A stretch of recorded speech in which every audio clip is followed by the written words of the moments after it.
তারকাদের সামনে পেলে নাকি সময় থমকে যায়, শুধু কথার কথা না, বাস্তব। ঝুম বৃষ্টিতে ছাতা মাথায়ও হাঁটা দায়। সেখানে তাসকিন আহমেদকে পেয়ে থমকে গেল ব্রিটিশ হাইকমিশন ও বাংলাদেশ নেভির তত্ত্বাবধানে বাংলাদেশ ক্রিকেটের অবকাঠামো পর্যবেক্ষণ করতে আসা ইংল্যান্ডের একটা পর্যবেক্ষক দল। ৬৫% পর্যন্ত বিদ্যুৎ সাশ্রয়ী হাইসেন্স এসি। হাইসেন্স ২০১৫ বিশ্বকাপে ইংল্যান্ডকে হারানো ম্যাচে দারুণ বল করেছিলেন তাসকিন। ইংলিশদের বিপক্ষে ঢাকা এক্সপ্রেস বরাবরই দুর্দান্ত। মাঠের তাসকিনের প্রতি মুগ্ধতা ছড়িয়েছে সুদূর বিলেতেও। ছবিই কথা বলে। তাসকিন কত বড় তারকা, এই ছবিগুলো যেন তারই প্রমাণ। হ্যাঁ, আলহামদুলিল্লাহ, ইটস এ ব্লেসিং যে ইংল্যান্ডের যারা পর্যবেক্ষণ করতে এসেছে তারাও চিনেছে এবং দে ফলো ক্রিকেট। এটা একটা অনেক সম্মানের বিষয়। বাংলাদেশ টিমের মতো ইন্টারন্যাশনাল একটা টিমকে এতদিন ধরে রিপ্রেজেন্ট করতে পারছি, আলহামদুলিল্লাহ।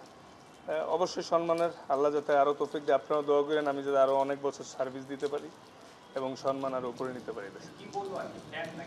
হ্যাঁ হ্যাঁ, ওরা বললো যে তোমার বোলিং দেখছি, হ্যাঁ তোমরা ইংল্যান্ডকে হারাইছিল, তুমি অনেক ভালো করছিলে। তারপর জিজ্ঞেস who's your favourite England cricket, এইসবই আর কি। সম্প্রতি বাংলাদেশের পেস বোলিং কোচ হয়েছেন শন টেইট। অজি সাবেক এই ফাস্ট বোলারকে কোচিং প্যানেলে পেয়ে খুশি বাংলাদেশের মোস্ট সিনিয়র পেসম্যান। না, আশা করছি সে ভালো কিছুই হবে, বিকজ ও নিজেও অনেক বড় ফাস্ট বোলার ছিলেন এবং অস্ট্রেলিয়ার মতো টিমে বেশ অনেক লম্বা সময় খেলেছে। আর প্লাস একটা সবচেয়ে বড় গুড সাইন যে সামনে যেহেতু টি-20 ফরম্যাটের অনেক খেলা আসতেছে, ও রিসেন্ট টি-20 ইরাতেও খেলেছে, বড় বড় ইভেন্ট খেলেছে, তো ওর আইডিয়া হবে। আশা করছি ওর এক্সপিরিয়েন্স আমাদেরকে হেল্প করবে। আসলে ন্যাশনাল টিমে এসে একটা বলারকে খুব বেশি হেল্প করার তেমন কিছু থাকে না, জাস্ট গেম অ্যাওয়ারনেস আর ছোট টেকনিক্যাল ইস্যুস। ইনজুরির জন্য মাঠের বাইরে আছেন তাসকিন, খেলতে পারছেন না ইউএই আর পাকিস্তান সিরিজেও। আপাতত রিহ্যাব করছেন, সেই অংশ হিসেবে হালকা রান আপে বল করছেন। বৃহস্পতিবার যেমন করেছেন ৪ ওভার। সবকিছু ঠিক থাকলে শ্রীলঙ্কা সিরিজ দিয়ে আবারও মাঠে ফিরবেন।